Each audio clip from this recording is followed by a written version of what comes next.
YTPC Padre coming to you via the virtual airwaves of YouTube to say hello there, YouTube, and all you folks out on the interwebs. So nice that we can spend a few minutes together today. I hope you're finding all the blessings that the Lord has in store for you. My goodness, especially as we approach, in the United States of America anyway, this season set aside for giving thanks.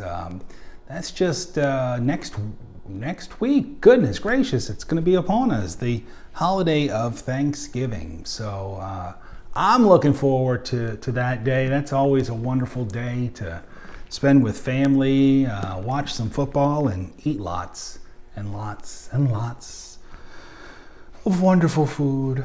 It is Wednesday, and in keeping with not so regular tradition of mine, I thought I would spend just a moment or two to open up today's video, sharing with you some wisdom thoughts, calling it Wisdom Wednesday.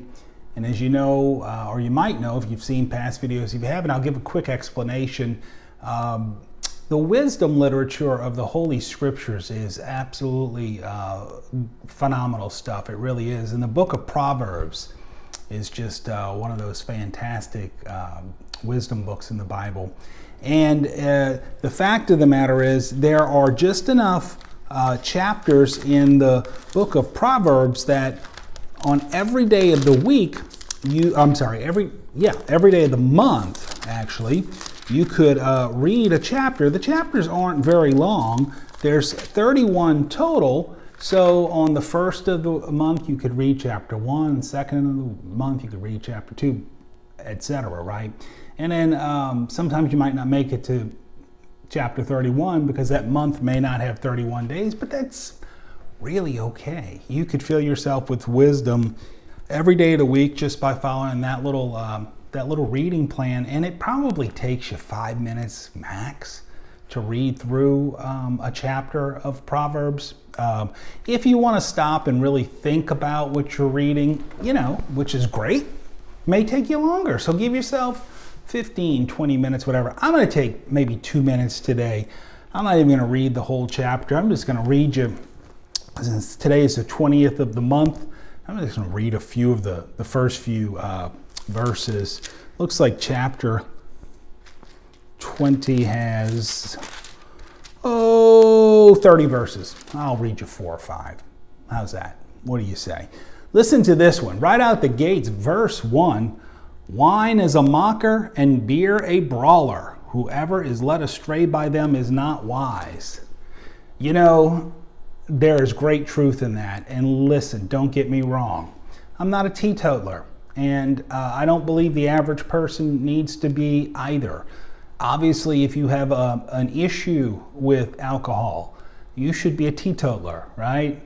But for the average person, that is not a problem. If they want to enjoy a drink from time to time, that's great. It's there for your enjoyment and your pleasure. However, this is talking about excess, isn't it? Wine can be a mocker, beer can be a brawler. What does that mean? You can get in fights, and you can say some stupid stuff because you have had too much to drink. And as we head into the holidays, that's probably good wisdom for us. Watch out for that.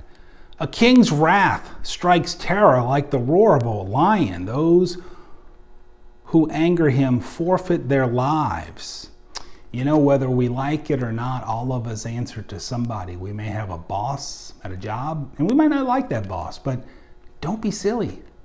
Don't go around intentionally ticking them off. This is just the world we live in. There's always hierarchy. There's always structure. We do need to have respect for authority. I'm not going to quote Cartman from South Park. Actually, I am. Respect my authority. No, the reality is, we have to have respect for authority. Why would you put yourself in a position to be harmed, even if not physically harmed, to lose your job or whatever because you decide you want to disrespect someone who's a leader? It's to one's honor to avoid strife. but every fool is quick to quarrel. Boy, that goes hand in hand with the previous verse.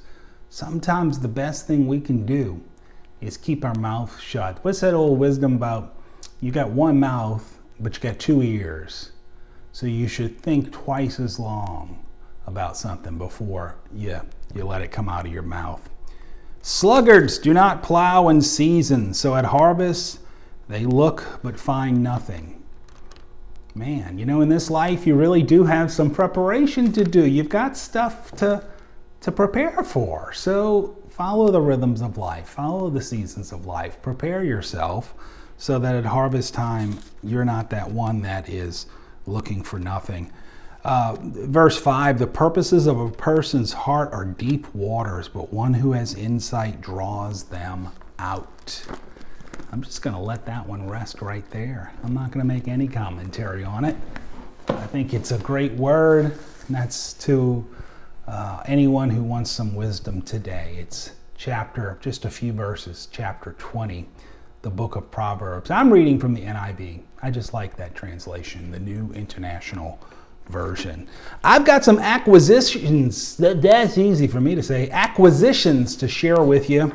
You might call it Yabo, yet another box opening, but some stuff that's kind of uncommon. So I'm going to show you an uncommon one, then I'm going to show you a typical YTPC acquisition, and then I'm going to close out with one that is it's related, and I'll tell you how. The first, I'm almost ashamed to show this, but anybody who knows me well knows I have a love for a particular type of candy, and it's this. Look at this box that popped up yesterday. I was getting ready to go into the sanctuary to do my noon prayers, and the FedEx truck rolled up and rang the ring. So I looked on my phone, saw it was them, figured I had to sign for something.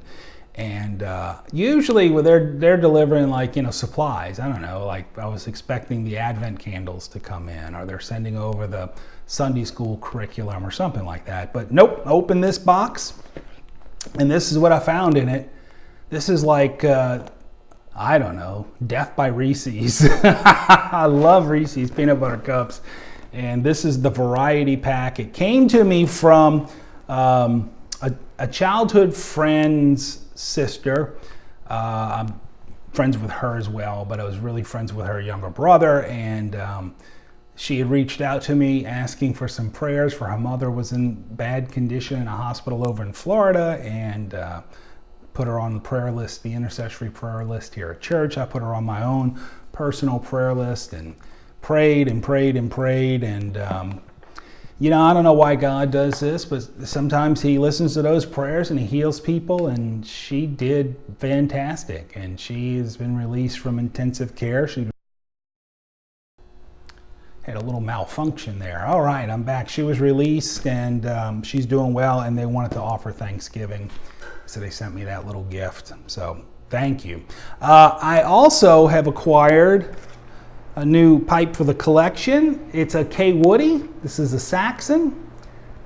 Isn't that beautiful? It's brand new, never smoked. I haven't smoked it yet. And I hadn't until, I'm not a real codger, I guess. I had not to this point owned a Kaywoodie. And I picked this up from Bishop's Pipes, and you should check them out. I'm going to put the card up.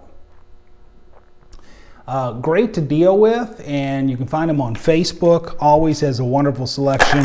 And Mike from Bishop's Pipes was even kind enough to throw in a little tobacco for me. I don't think he does that regularly. It's an unopened tin of Cornell and Deal's small batch from the series. So very blessed, and I want to say thank you. I want to give a shout out to Bishop's Pipes. Again, you can find them on Facebook. There's the information. And I cannot wait to try this beautiful pipe out. Kaywoodie, one of those old, it's up there with Dr. Grabeau. Actually, I printed this out from Pipepedia. Kaywoodie was the name, a pipe offered by Kaufman Brothers and Bondi Company. You may know them as KBB. First appearing February of 1919. That's 100 years ago, folks. The Dinwoodie pipe, also by KBB, appeared in November of 1919. Sometime before 1924, the Dinwoodie had been discontinued and the Kaywoodie name was beginning to be used on an extensive line of pipes that ultimately would be the name of the company. The origin of the name Kaywoodie is a combination of the K from Kaufman and wood as in briar. Not much is known of the original KBB company other than it was started in 1851 by the German-born Kaufman brothers when they opened a small pipe shop in the Bowery section of New York City. In the back room of this shop, they made their first pipes. From this meager beginning, the Kaywoodie name and organization was to emerge. And here we are, still enjoying Kaywoodie. And they're, I think, somehow now associated with Yellow Bowl and some of those other codger brands and such. But I'm thrilled. I can't wait to give that pipe a try.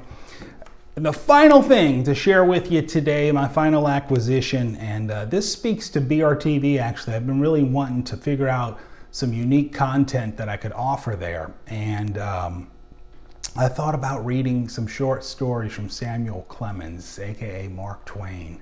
So I went to good old eBay and for a very, very fair price picked up the complete short stories of Mark Twain. Look at him smoking his pipe. This is an old edition. This is actually let's see, it tells you what the first edition was, 1957. Wonderful short stories in here, and I think what I'm going to start to do over on BRTV is to invite folks to come on over for a pipe and a story, and together we can hear some wonderful, entertaining short stories from one of the great literature minds of ever. Samuel Clemens, aka you know him better as Mark Twain. So look forward to that over on BRTV as I begin to record and share some Mark Twain short stories, as together we can share a pipe and enjoy some great literature. Hey, that's all I got for today. I hope everything is going well for you. I hope the wisdom blessed you. I hope you're finding all the blessings the Lord has in store for you. And until we meet again, Padre wishing you and yours God's peace, grace, and blessings.